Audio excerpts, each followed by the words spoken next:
हे प्रभु, मैंने तो आपकी पूजा की थी, फिर ऐसा क्यों? हे वृंदा, मैं तुम्हारा अपराधी हूँ, किंतु धर्म के लिए मैं विवश था। हे प्रभु, यह सब क्यों किया आपने? मैंने तो आपको देवता मानकर पूजा।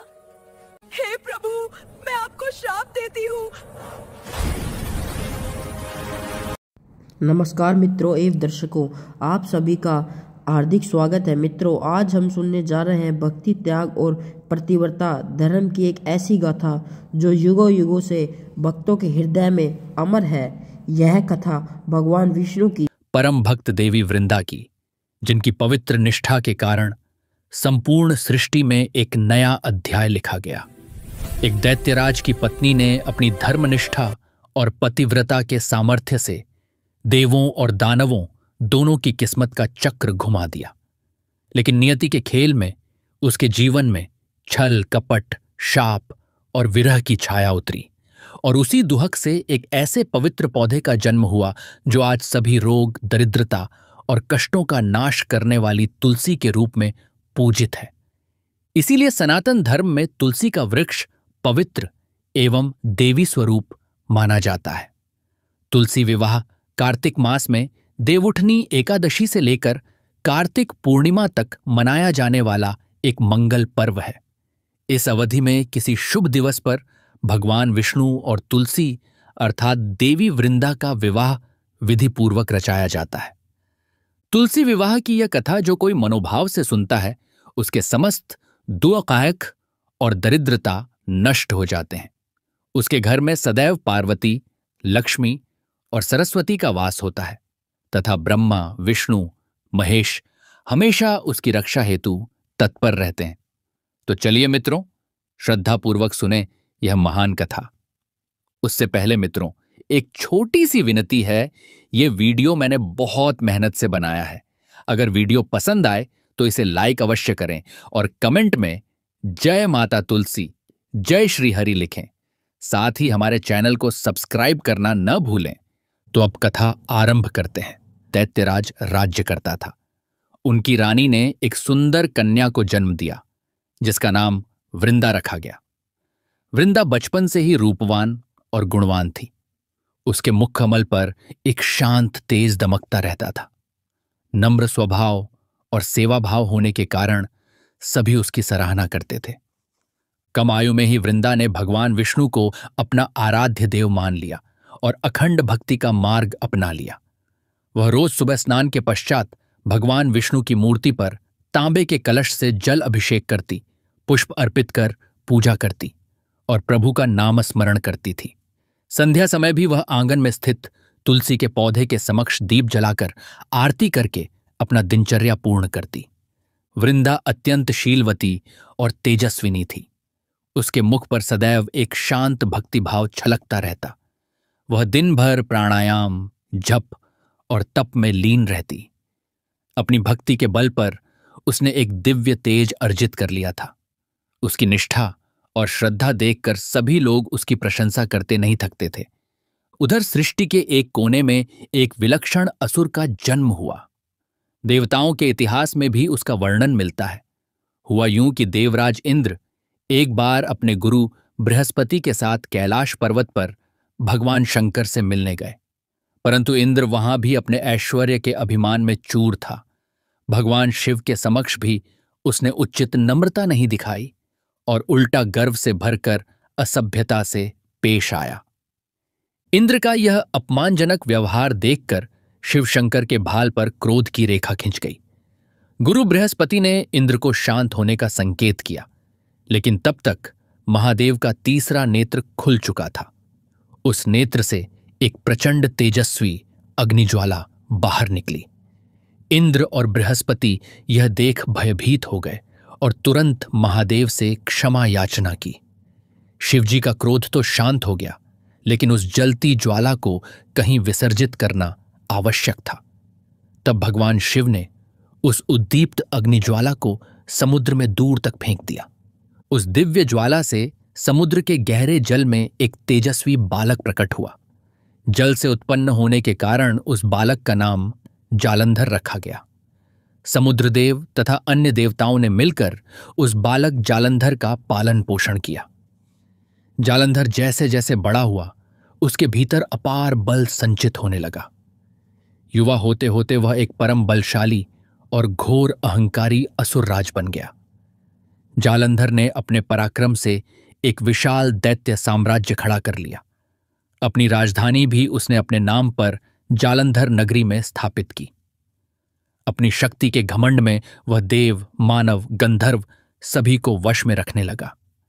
देखते ही देखते वह तीनों लोकों में भय का पर्याय बन गया। वर्षों बीत गए और उधर वृंदा भी यौवन को प्राप्त हुई। उसके सौंदर्य, सदाचार और भक्ति की ख्याति चारों दिशाओं में फैल गई। असुरराज जालंधर को भी वृंदा के गुणों की कथा सुनने में आई। उसे ऐसी ही पतिव्रता, तेजस्विनी वधू की तलाश थी। उधर राजा कालनेमी भी अपनी कन्या के लिए एक सामर्थ्यवान वर चाहता था। अंततः कालनेमी ने अपनी पुत्री वृंदा का विवाह असुरराज जालंधर से निश्चित कर दिया। विजय नगाड़ों की गूंज के बीच वृंदा और जालंधर का विवाह बड़े धूमधाम से संपन्न हुआ। अत्यंत रूपवती और प्रेममयी वृंदा अब एक पराक्रमी परंतु क्रूर असुर की पत्नी बन गई। विवाह के पश्चात वृंदा ने मन ही मन यह निश्चय किया कि भले ही उसके पति की वृत्ति राक्षसी हो, पर वह अपने सतीत्व और प्रेम के प्रभाव से उनके जीवन को बदल कर ही रहेगी। विवाह के बाद वृंदा अपने पति की भक्ति भाव से सेवा करने लगी। वह प्रतिदिन देवी पार्वती और भगवान विष्णु से प्रार्थना करती कि जालंधर अधर्म का मार्ग छोड़ सद्मार्ग अपना ले। जालंधर पर विजय और सत्ता का नशा चढ़ा हुआ था। वृंदा के प्रेम के कारण वह उसका मान अवश्य करता, लेकिन उसका स्वभाव अहंकारी ही बना रहा। वृंदा परम पतिव्रता थी। उसने अपने पति की रक्षा के लिए कठोर व्रत धारण कर रखे थे। वह रोज जालंधर की दीर्घायु के लिए यज्ञ और तपस्या करती। वृंदा के पुण्य प्रताप से जालंधर को बहुत बल मिला। देवी वृंदा के सतीत्व के प्रभाव से जालंधर को एक अभेद्य कवच प्राप्त हो गया था। जब तक वृंदा पतिव्रता रहे, तब तक कोई भी शस्त्र जालंधर को हानि नहीं पहुंचा सकता था। धीरे धीरे जालंधर को अपनी पत्नी के सतीत्व के महत्व का आभास हो गया। यह जानकर उसका अहंकार और फूल गया। वह गर्व से कहने लगा, अब तीनों लोकों में मुझे कोई पराजित नहीं कर सकता।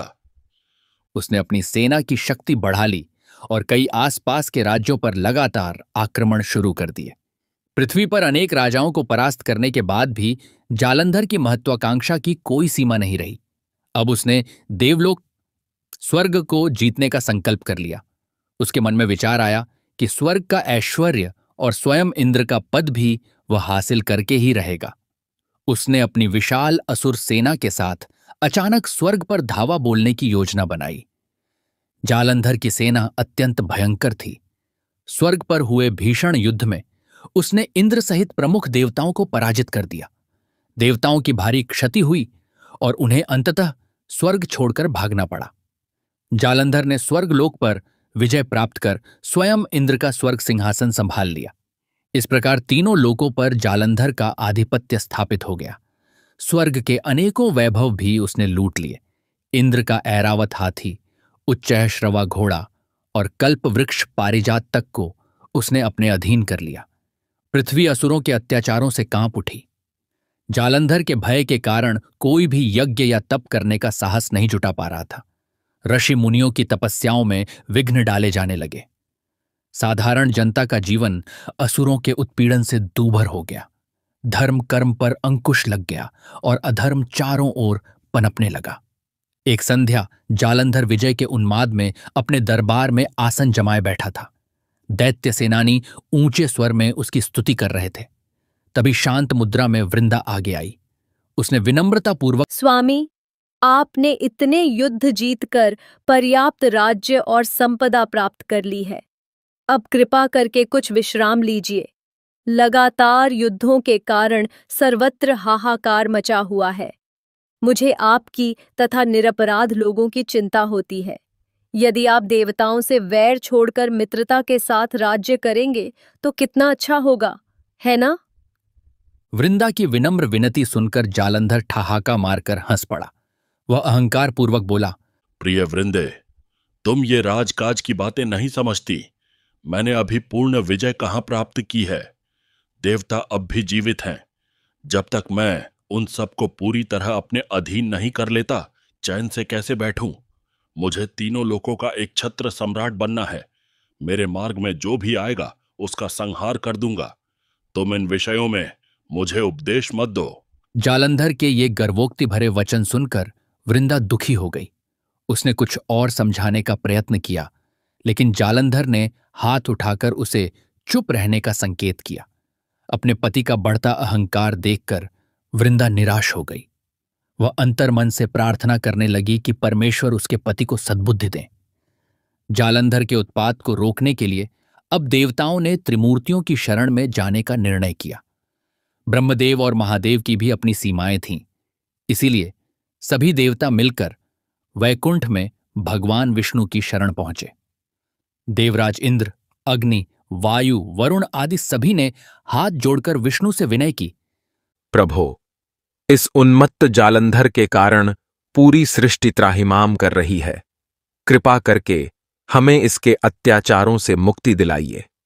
भगवान विष्णु ने देवताओं की बात शांतिपूर्वक सुनी और उन्हें आश्वस्त किया कि वह अवश्य कोई उचित उपाय निकालेंगे। लेकिन विष्णु एक महत्वपूर्ण बात जानते थे। देवी लक्ष्मी ने जालंधर को भाई माना हुआ था। चूंकि जालंधर समुद्र से उत्पन्न हुआ था, लक्ष्मी जी ने उसे राखी बांधकर विष्णु से वचन लिया था कि जालंधर का वध स्वयं भगवान विष्णु के हाथों न हो। श्रीहरि उस प्रतिज्ञा से बंधे हुए थे। इस कारण विष्णु ने विचार किया कि सीधे युद्ध में मेरे लिए जालंधर को मारना वर्जित है, किंतु युक्ति से सही अब जालंधर का अंत करना आवश्यक हो गया है। तब श्रीहरि ने बुद्धि से काम लेने का निश्चय किया। बुद्धि और युक्ति बनाने में नारद मुनि निपुण थे। अतः भगवान विष्णु ने नारद मुनि को इस कार्य के लिए आमंत्रित किया। नारद मुस्कुराते हुए बोले, प्रभु, मेरे पास एक योजना है। भगवान विष्णु ने मंद स्मित के साथ नारद को आशीर्वाद दिया। इसके पश्चात नारद सीधे जालंधर के राज दरबार में जा पहुंचे। जालंधर ने नारद मुनि को देखते ही आदर से उठकर उनका स्वागत किया। उसने पूछा, महाराज, आपके आगमन का प्रयोजन क्या है? नारद ने मोहक मुस्कान के साथ उससे वार्तालाप शुरू किया। धीरे धीरे नारद हंसते हंसते जालंधर को हित की बातें समझाने लगे। चर्चा के बीच नारद अचानक बोले, दैत्यराज, यह सत्य है कि तुम बहुत सामर्थ्यशाली बन गए हो। आज तक जो कोई नहीं कर सका वह तुमने कर दिखाया। तीनों लोकों को जीत लिया। लेकिन एक वस्तु अब भी पाना शेष है। जालंधर ने उत्सुक होकर पूछा, अब भी क्या शेष रह गया है? नारद की आंखों में चमक आई। वे धीरे से मुस्कुराकर बोले, शायद तुम्हें पता न हो, इस सृष्टि में सबसे सुंदर और सौभाग्यशाली स्त्री कौन है? जालंधर ने ध्यान से सुनना शुरू किया। वह हैं हिमालय पुत्री पार्वती, जिनका विवाह स्वयं महादेव से हुआ है। देवी पार्वती का सौंदर्य अद्वितीय है। उनका शील और पतिव्रत धर्म अनुपम है। तीनों लोकों में उनके समान सुंदर नारी और कोई नहीं। नारद इस प्रकार पार्वती का वर्णन बढ़ा चढ़ाकर करते गए और जालंधर मंत्रमुग्ध होकर सुनता रहा। कैलाश पर्वत पर शिव पार्वती के सुखमय जीवन और उनके ऐश्वर्य की बातों को सुनकर जालंधर के मन में ईर्ष्या और काम की ज्वाला भड़क उठी। नारद मुनि से यह सब सुनते ही जालंधर का अहंकार फिर सिर उठाने लगा। यदि शिव जैसे तपस्वी को इतनी रूपवती पत्नी मिल सकती है तो वह मेरी भी हो सकती है, उसने सोचा। पार्वती को पाने की तीव्र लालसा उसके मन में घर कर गई। अंततः जालंधर ने निर्णय किया कि वह पार्वती पर अपना अधिकार जताकर उन्हें बलपूर्वक अपने राजमहल में ले आएगा। जालंधर ने अपनी असुर सेना को तुरंत तैयार होने का आदेश दिया और कैलाश पर चढ़ाई करने निकल पड़ा। शीघ्र ही उसकी असंख्य राक्षस सेनाएं कैलाश पर्वत को चारों ओर से घेर कर खड़ी हो गईं। भगवान शिव और माता पार्वती को शत्रु की ललकार सुनाई दी। शिवजी अपने गणों के साथ युद्ध के लिए बाहर निकल आए और भयंकर संग्राम शुरू हो गया। कैलाश की तराई में देवों और दानवों के बीच भीषण युद्ध छिड़ गया। शिवशंकर अपने त्रिशूल से असुरों का संहार करने लगे तो जालंधर भी अपनी प्रचंड गदा और तलवार से शिवगणों को पछाड़ने लगा। निरंतर शस्त्रों की टकराहट से चारों दिशाएं गूंज उठीं। उस महासंग्राम की तीव्रता से स्वयं पृथ्वी डोलने लगी। कुछ समय तक घोर युद्ध चलता रहा, परंतु महादेव के सामने जालंधर को जीतना सरल नहीं था। तब जालंधर ने एक कपट युक्ति अपनाने की ठानी। वह युद्ध भूमि से हटकर एकांत में गया और मायाबल से अपना रूप बदलने लगा। कुछ ही क्षणों में उसने अपना वेश भगवान शिव के समान बना लिया, जटाजूट धारण किया, व्याघ्र चर्म पहन लिया और शरीर पर भस्म रमाकर शिवजी जैसा स्वरूप धारण कर लिया। रूप रंग में अब वह महादेव की प्रतिमूर्ति दिखाई देने लगा। शिव का रूप धरकर जालंधर चुपके से कैलाश पर शिवजी के महल में प्रवेश कर गया। उस समय माता पार्वती महल के अंतरतम कक्ष में बैठी युद्ध की घटनाओं से चिंतित थीं। अचानक उन्होंने अपने समक्ष भगवान शिव को खड़ा देखा तो खुशी से भर उठीं। पार्वती विस्मित होकर उठ खड़ी हुईं और उत्साह से बोलीं, स्वामी, आप इतनी जल्दी शत्रु को परास्त करके लौट आए? महादेव के रूप में आए जालंधर ने आगे बढ़कर कहा, हां प्रिय पार्वती, मैं शत्रु को पराजित करके ही लौटा हूं। उसकी आवाज भी शिवजी जितनी ही गंभीर थी। यह सुनकर पार्वती ने राहत की सांस ली और क्षण भर को निश्चिंत हो गईं। लेकिन देवी पार्वती महासती थीं। उन्हें छलना आसान नहीं। कुछ ही पलों में उन्हें कुछ अनुचित प्रतीत हुआ। सामने का पुरुष भले ही उनके स्वामी जैसा दिखता था, पर उनके मन में एक अजीब अशांति उठी। पति के साथ सहजीवन से प्राप्त सूक्ष्म अंतर्दृष्टि से उन्हें भान हुआ कि यह मेरे शिव नहीं हो सकते। माता पार्वती ने ध्यान लगाकर उस पुरुष के अंतर को टटोलने का प्रयास किया। अपनी दैवी दृष्टि से उन्होंने सत्य पहचान लिया। यह रूप धारण किए कोई छली है। पार्वती क्रोध से तड़प उठी। उन्होंने गरज कर कहा, कौन हो तुम दुष्ट? मेरे स्वामी का रूप धरकर मेरे सम्मुख आने का दुस्साहस कैसे किया? यह सुनते ही जालंधर हड़बड़ा गया। पार्वती ने बिना विलंब किए प्रचंड रूप धारण कर लिया। उनके हाथ में त्रिशूल प्रकट हो गया। नेत्र क्रोध से लाल हो उठे। देवी पार्वती के रौद्र रूप को देखते ही जालंधर के पैरों तले जमीन खिसक गई। स्वयं को रंगे हाथों पकड़ा गया जानकर वह बुरी तरह घबरा गया। पार्वती ने क्रोध भरे स्वरों में उच्चारित किया, दुष्ट जालंधर, मेरे स्वामी का रूप धारण कर मेरे सतीत्व की परीक्षा लेने का दुस्साहस करता है। मैं तुझे शाप देती हूं कि जिस प्रकार तूने मुझे छलने का प्रयास किया, उसी प्रकार छल से तेरी पत्नी का सतीत्व भंग किया जाएगा। पार्वती के मुख से यह भयंकर शाप सुनते ही जालंधर के होश उड़ गए। देवी ने क्रोध में उस पर प्रहार करने के लिए झपट्टा मारा तो जालंधर ने तुरंत वहां से जान बचाकर भागने में भलाई समझी। पलक झपकते ही वह कैलाश से दूर युद्धभूमि की ओर वापस भाग निकला। पार्वती देवी क्रोध से थरथरा रही थीं। उन्होंने तुरंत वैकुंठ की ओर प्रस्थान किया और भगवान विष्णु के समक्ष पहुंची। देवी पार्वती और श्रीहरि विष्णु आमने सामने हुए। पार्वती जी का क्रोध अभी शांत नहीं हुआ था। वह विष्णु जी से बोली, भगवान, उस दुष्ट जालंधर ने मेरे स्वामी का रूप धरकर मेरा घोर अपमान किया है। अब यह अपमान मैं किसी भी स्थिति में सहन नहीं कर सकती। उसे हमेशा के लिए सबक सिखाने हेतु मुझे चाहे जितना कठोर कदम उठाना पड़े, मैं पीछे नहीं हटूंगी। भगवान विष्णु ने धैर्यपूर्वक पार्वती की बात सुनी। तब देवी पार्वती ने आगे कहा, उस राक्षस को वृंदा नाम की एक पतिव्रता पत्नी मिली हुई है, जिसके कारण कोई देव या मनुष्य उसे मार नहीं पा रहा। इसलिए जब तक उसका सतीत्व नष्ट न हो, जालंधर का अंत भी असंभव है।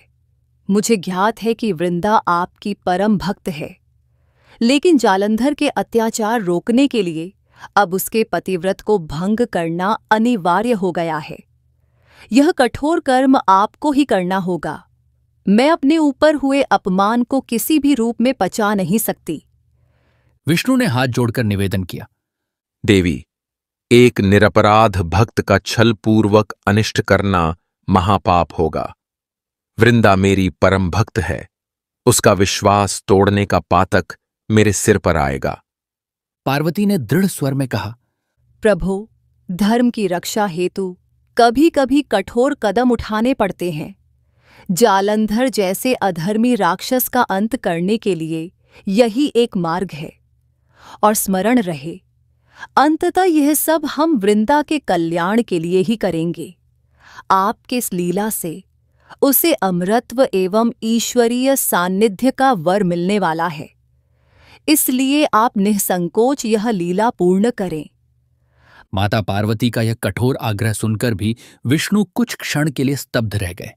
उनके मन में अनेक विचार उमड़ने लगे।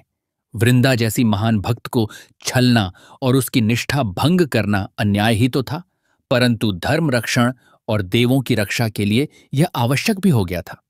आखिरकार भगवान विष्णु ने मन ही मन निश्चय किया कि अब उन्हें यह लीला करनी ही होगी। वैकुंठ से लौटते ही भगवान विष्णु ने अपनी माया शक्ति से रूप बदल लिया।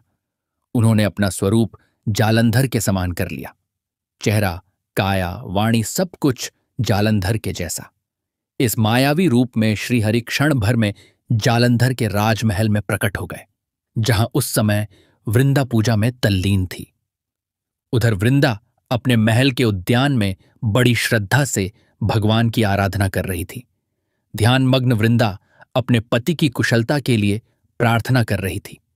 आंखें बंद किए हुए उसके मानस में भगवान विष्णु की मूर्ति विराजमान थी और उसके होठों पर जय श्री हरि, मेरे स्वामी की रक्षा करो ऐसा जप चल रहा था। तभी उसे पास में किसी के कदमों की आहट सुनाई दी। वृंदा ने आंखें खोलीं और सामने का दृश्य देखा तो आनंद के मारे उसकी चीख निकल गई। उसके पति जालंधर युद्ध से सकुशल लौट आए थे। जालंधर को देखते ही वृंदा खुशी से चिल्लाई, स्वामी, और दौड़कर उनके पास पहुंच गई। प्रसन्न चित्त वृंदा ने आगे बढ़कर विनम्रता से झुककर पति के चरण स्पर्श किए। उसकी आंखों से हर्ष के आंसू झरने लगे। वह रोते हुए बोली, आप लौट आए स्वामी, मैं निरंतर आपकी कुशलता के लिए प्रार्थना कर रही थी। सामने खड़े जालंधर, जो वास्तव में विष्णु थे, ने कृपापूर्वक मंद मुस्कान के साथ उसकी ओर देखा। मधुर स्वर में उन्होंने कहा, हाँ प्रिय, मैं लौट आया। तुम्हारी प्रार्थनाओं ने ही मुझे युद्ध में विजयी बनाया है। वृंदा के हर्षाश्रु थमने का नाम नहीं ले रहे थे। उसने तत्परता से जल लाकर अपने पति के हाथ पांव धोए और आसन दिया। वह अपने हाथों से पंखा लेकर पति को हवा करने लगी। इतने दिनों से जो उसका मन चिंता में तप रहा था, उसे अब ठंडक और शांति मिली थी। पति के सकुशल लौट आने पर उसने अपना रखा हुआ उपवास भी तोड़ लिया। सामने बैठा जालंधर अर्थात भगवान विष्णु वृंदा की इस निष्कपट सेवा भावना को देखकर मन ही मन व्यथित हो उठे। अपनी परम भक्त को इस प्रकार धोखे में रखकर उसकी सेवा स्वीकारते देख श्रीहरि का हृदय भी द्रवित होने लगा। परंतु इस पूरे मायाजाल के बीच एक अदृश्य घटना कब की घट चुकी थी। जिस क्षण वृंदा ने सामने खड़े उस तथाकथित पति विष्णु के चरण स्पर्श कर उनका स्वागत किया, उसी क्षण उसके पतिव्रत रूपी दुर्ग का पतन हो गया। उसने जिसे जालंधर समझकर प्रणाम किया था, वह उसका सच्चा पति नहीं था। अनजाने में ही वृंदा का सतीत्व भंग हो चुका था। इस अज्ञानतावश हुए पाप के फलस्वरूप जालंधर का रक्षा कवच तत्काल निर्बल पड़ गया। ठीक उसी समय दूर कैलाश की रणभूमि पर निर्णायक पल आ पहुंचा। भगवान शिव अब भी जालंधर से घोर संग्राम कर रहे थे कि अचानक जालंधर की शक्ति क्षीण होने लगी। उसे कुछ समझ नहीं आया कि अचानक क्या हुआ। महादेव ने पल भर भी अवसर गंवाए बिना इस स्थिति का लाभ उठा लिया। उन्होंने अपना त्रिशूल ऊंचा उठाकर समस्त शक्ति से जालंधर की ओर दे मारा। त्रिशूल को अपनी ओर आता देख जालंधर ने प्रतिरोध करने का भरसक प्रयत्न किया, लेकिन अब उसके पास कोई दैवी कवच शेष नहीं था। वह दिव्य त्रिशूल आकर सीधे जालंधर की छाती में आर पार भेद गया। असहनीय पीड़ा से जालंधर चीत्कार कर उठा और भूमि पर गिर पड़ा। कुछ ही पलों में उसका शरीर निष्प्राण हो गया। महादेव ने आखिरकार उस दुष्ट असुर का विनाश कर ही दिया। जालंधर का वध करने के बाद भी भगवान शिव का क्रोध शमित नहीं हुआ था। उनके गले के सर्प फुंफकारने लगे और उनका वाहन वृषभ नंदी भी जोर से चिंघाड़ उठा। क्रोधावेश में महादेव ने जालंधर का कटा हुआ सिर धड़ से अलग किया और उसे प्रचंड वेग से दूर अंतरिक्ष में उछाल दिया। वह विच्छिन्न मस्तक आकाश में घूमता हुआ बहुत दूर जालंधर के राजप्रासाद की दिशा में जा गिरा। इधर वृंदा अब भी अपने पति के साथ गृहस्थ सुख के कुछ पल बिताने में रमी हुई थी। उसे रत्ती भर भी शंका नहीं हुई थी कि यह उसका पति नहीं है। इतने में भोजन उपरांत वृंदा थोड़ी देर के लिए रसोई घर में गई थी कि अचानक बाहर प्रांगण में किसी भारी वस्तु के जोर से गिरने की भीषण आवाज हुई। ऐसा प्रतीत हुआ मानो धातु के बर्तन धरती पर आ गिरे हों। वृंदा बुरी तरह घबरा गई और दौड़ी हुई बाहर आई। प्रांगण में सामने जो दृश्य दिखा उसे देखकर वृंदा सन्न रह गई। महल के मुख्य द्वार के पास जमीन पर एक भारी वस्तु आकर गिरी पड़ी थी। पास जाकर देखा तो वृंदा का कलेजा कांप उठा।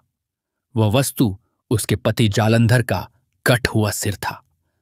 रक्त से लथपथ जालंधर का विक्षत मस्तक देखते ही वृंदा के मुंह से हृदय विदारक चीख निकल गई। स्वामी, आपके साथ ये क्या हुआ?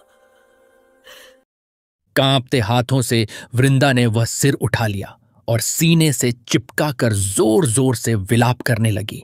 उसके नेत्रों से अश्रुधारा फूट पड़ी और हृदय से चीत्कार। कुछ देर वह बिलखती रही, फिर अपनी पीड़ा को संयत करके वह दुर्दशाग्रस्त सिर को लेकर महल के अंदर दौड़ी।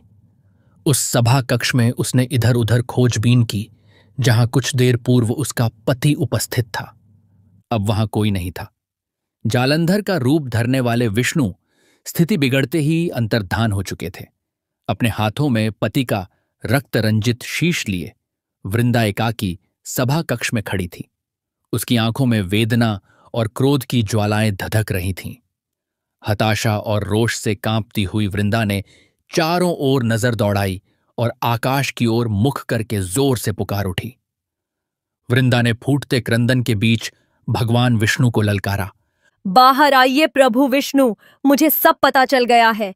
यह आपका ही कार्य है। छिपना छोड़ो और मेरे सामने आइए। उसका स्वर आंसुओं से भीगा लेकिन क्रोध से भरा हुआ था। क्षण भर में ही वहां एक तेज प्रकाश फैला और उस आलोक में स्वयं भगवान विष्णु प्रकट हो गए। उनके चारों हाथ जुड़े हुए थे, मुख भूमि की ओर था। उनके मुखमंडल पर गहन लज्जा और करुणा के भाव थे। जिस परमेश्वर को वृंदा ने जीवन भर पूजा, उन्हीं विष्णु ने आज छल करके उसका सब कुछ छीन लिया। यह एहसास होते ही वृंदा स्तब्ध रह गई। उसका हृदय जैसे टुकड़े टुकड़े हो गया। देह क्रोध और क्षोभ से कांपने लगी। वृंदा ने रूंधी हुई आवाज में भगवान विष्णु को हाथ जोड़ते हुए पूछा, यह सब क्यों किया आपने? मैंने तो आपको देवता मानकर पूजा, आपका नाम जपा, और आपने मेरा सर्वनाश कर डाला। मेरे सुहाग, मेरे सतीत्व, मेरी लाज, सब कुछ मुझसे छीन लिया। क्यों? देवता होकर भी आपने इतना बड़ा पाप कैसे किया? भगवान विष्णु के पास कोई उत्तर न था। वे मौन खड़े रहे, आंखों में पश्चाताप के आंसू भर आए। लेकिन वृंदा का चित्त अन्याय के ज्वार में उबल रहा था। उसका संपूर्ण शरीर मानो विष की ज्वाला से तड़प रहा था। उसने दोनों भुजाएं आकाश की ओर उठा लीं और ऊंचे स्वर में घोषणा की, हे भगवान विष्णु, आपकी यह लीला मुझे किसी भी तरह स्वीकार नहीं। मेरा जीवन तो आज भस्म हो गया है। अब आपको भी इसके दुष्परिणाम भोगने पड़ेंगे। वृंदा की वाणी में अचानक परिवर्तन आ गया। अब वह केवल एक साधारण स्त्री नहीं रह गई थी, बल्कि ऐसा प्रतीत हो रहा था मानो स्वयं महाकाली उसमें समा गई हों। उसके नयन अश्रु नहीं, अग्निकण बरसा रहे थे। उग्र स्वर में वह शाप उच्चारने लगी, जिस प्रकार आपने मेरे स्वामी को मुझसे से छीन लिया, उसी प्रकार आपको भी अपनी पत्नी से जबरन दूर कर दिया जाएगा। मैं जिस तरह आज विधवा होकर बिलख रही हूँ, आपको भी मानव लोक में जन्म लेकर पत्नी वियोग का ऐसा ही दुहक भोगना पड़ेगा। आप भी अपनी प्रिया के लिए इसी तरह तड़पोगे और आंसू बहाओगे। और क्योंकि आपका हृदय पत्थर से भी अधिक कठोर निकला, इसलिए मेरे शाप से आप भी पत्थर बन जाओगे। श्री हरि विष्णु अब निर्जीव शिला हो जाएं। हे प्रभु, मैं आपको श्राप देती हूँ। वृंदा के मुख से यह भयंकर शापवाणी निकलते ही चराचर जगत कांप उठा। देवी वृंदा के शब्दों का असर तुरंत होने लगा। भगवान विष्णु के नीले शरीर पर कालिमा छा गई और वह कठोर पाषाण में परिवर्तित होने लगे। कुछ ही क्षणों में श्रीहरि का संपूर्ण रूप एक काले शालिग्राम पत्थर में स्थिर हो गया। भगवान विष्णु सचमुच शिला बन गए। यह दृश्य देख तीनों लोकों में हाहाकार मच गया।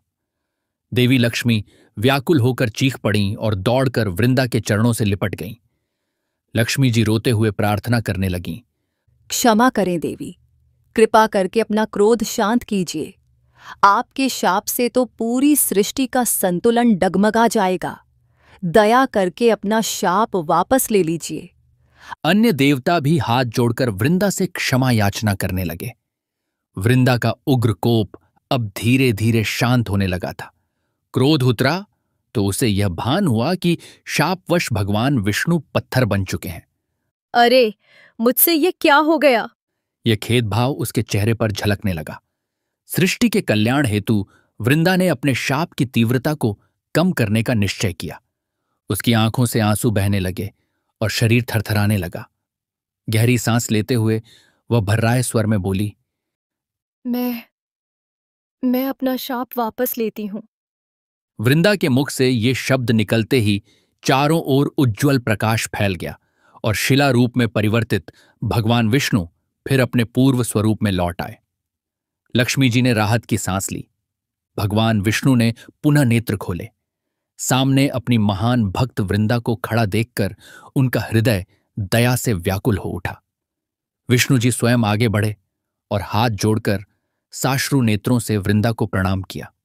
कोमल स्वर में वे बोले, हे वृंदे, मैं जानता हूं तेरा दुख असीम है और तेरा रोष भी उचित है। तूने अपनी भक्ति के प्रताप से मुझे शाप देने का साहस किया और तेरे शाप के प्रत्येक शब्द को मैं सहर्ष स्वीकार करता हूं। तूने मुझे पत्नी वियोग का शाप दिया है। तेरे वचन झूठे नहीं जाएंगे। भविष्य में मुझे मनुष्य रूप में रामावतार धारण करना पड़ेगा, जहां मेरी पत्नी मुझसे छीन ली जाएगी और मुझे भी स्त्री वियोग का संताप सहना होगा। भगवान विष्णु के इन वचनों से वहां उपस्थित देवताओं के मन में त्रेतायुग की रामकथा जीवंत हो उठी। श्रीहरि ने आगे कहा, किंतु इन घटनाओं के घटित होने तक भी तुझे शांति नहीं मिलेगी। इसलिए मैं तुझे एक वरदान देना चाहता हूं। तेरी अपार भक्ति से प्रसन्न होकर यह वरदान देता हूं कि अपने शरीर का त्याग करने के बाद तू पृथ्वी पर पुनर्जन्म लेकर एक पवित्र वनस्पति के रूप में अवतरित होगी।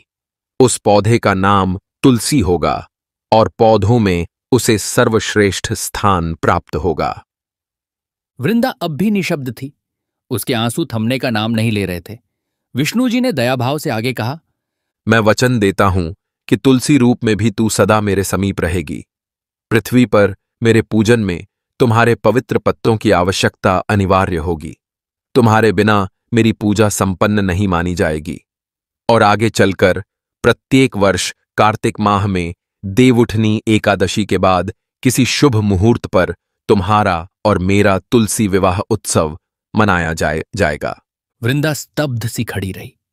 उसके जीवन की समस्त कामनाएं और कर्तव्य अब पूर्ण हो चुके थे।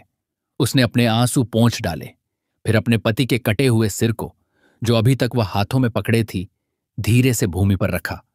नम आंखों से वह मस्तक निहारते हुए बोली, मेरे स्वामी, आपके बिना अब मेरा यहाँ कुछ भी शेष नहीं है।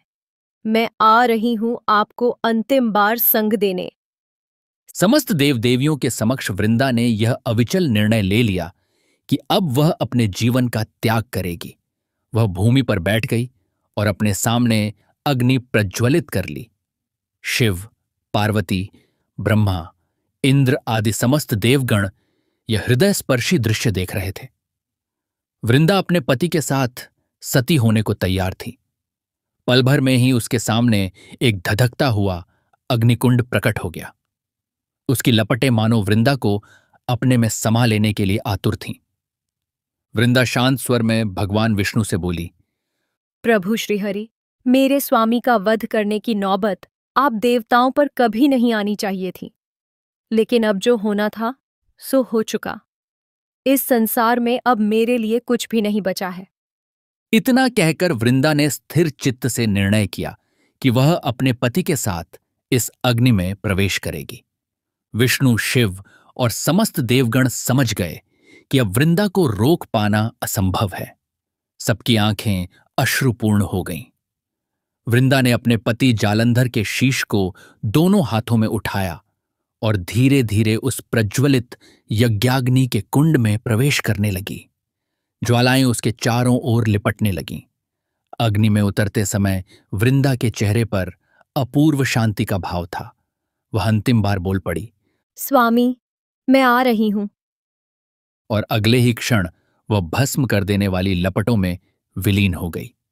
धधकती हुई अग्नि कुछ देर प्रज्वलित रही और फिर धीरे धीरे शांत हो गई।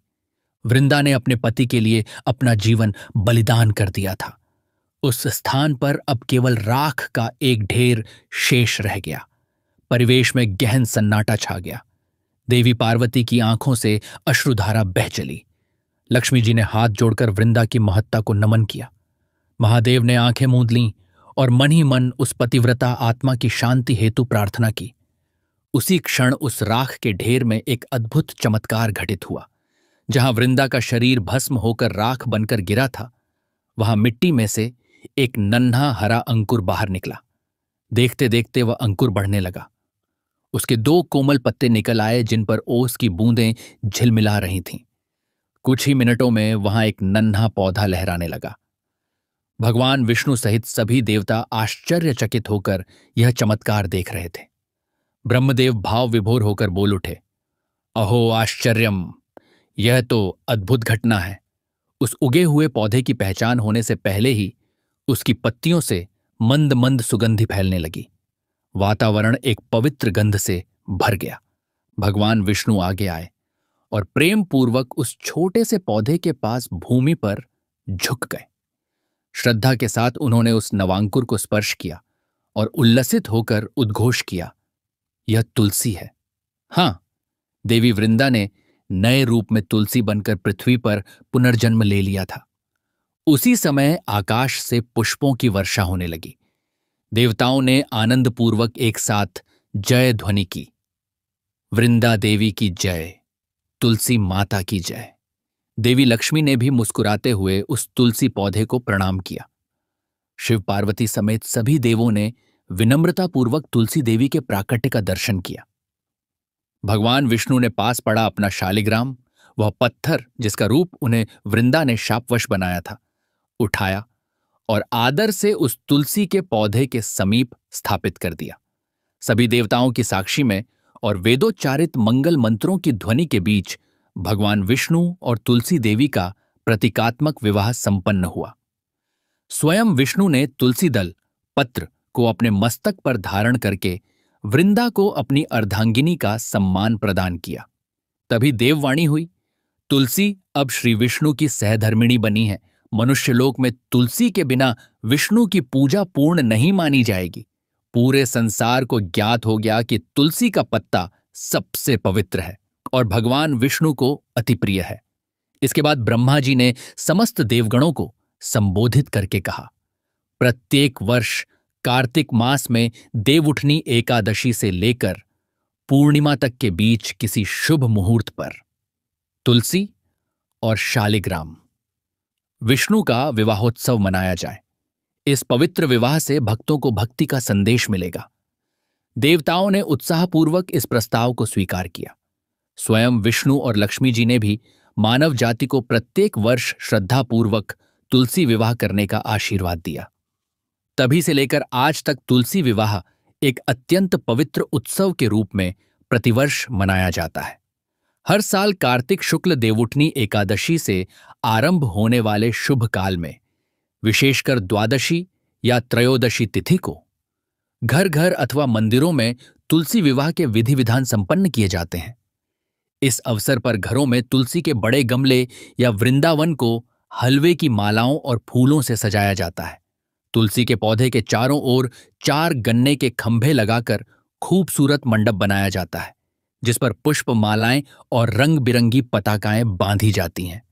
तुलसी के वृंदावन के आसपास रंगोली बनाकर पूरा परिवेश सुसज्जित किया जाता है।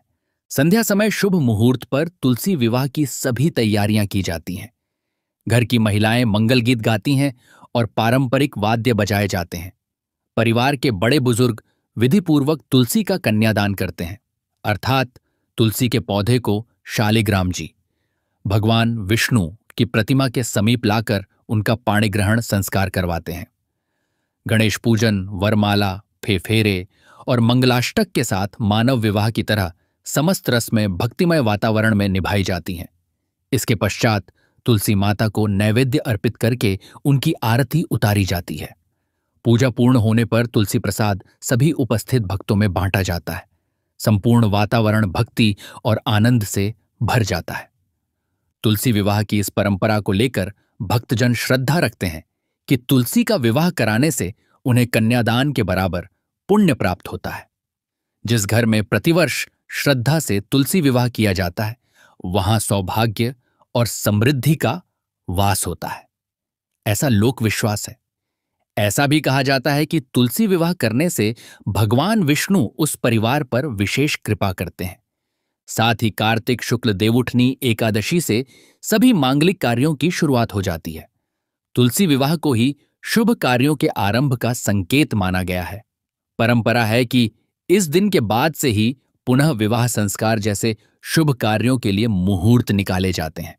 इस प्रकार एक पतिव्रता स्त्री के महान त्याग और भगवान की लीला से पवित्र तुलसी देवी का प्राकट्य हुआ। वृंदा और जालंधर की इस कथा से हमें यह शिक्षा मिलती है कि निष्ठा और भक्ति का फल अमोघ होता है। वृंदा जैसी भक्त के कारण स्वयं भगवान को भी अवतार लेकर भक्त की इच्छा अनुसार उसे पत्नी के रूप में स्वीकार करना पड़ा। देवता और भक्त का संबंध इस कथा से और भी अधिक दृढ़ व तयसाच्य पावन बन गया। आज भी हिंदू घरों के आंगन में तुलसी का वृंदावन प्रतिष्ठित रहता है। देवी वृंदा के त्याग की स्मृति में ही घर घर में तुलसी की पूजा होती है। हर भक्त प्रतिदिन प्रातःकाल और संध्या को तुलसी को जल अर्पित करके उसकी परिक्रमा करता है। इस कथा से यह सिद्ध होता है कि भगवान के प्रति अखंड श्रद्धा और निष्काम प्रेम का फल अंततः अवश्य मिलता है। भक्त की निष्ठा के आगे स्वयं परमेश्वर को भी झुकना पड़ता है। वृंदा की यह पौराणिक गाथा इसी सत्य को प्रतिपादित करती है।